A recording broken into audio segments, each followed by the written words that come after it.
Want to use CapCut templates on your PC but can't find the templates button? In this video, I'll show you how to access them even if the option isn't showing in the desktop version. It can be frustrating because many tutorials tell you to simply click on the templates button, but when you open CapCut on your computer, it's just not there. Why that is, no one seems to know, but there is a way around it, and here's how you can do it.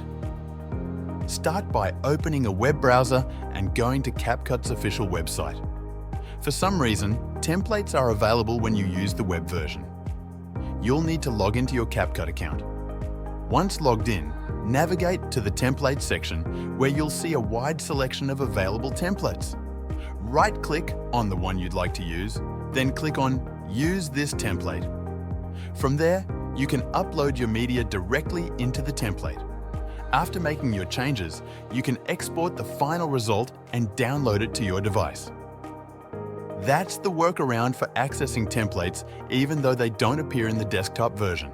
If this helped, give the video a like. If you have any questions, just drop a comment. And don't forget to subscribe so you don't miss the next tutorial.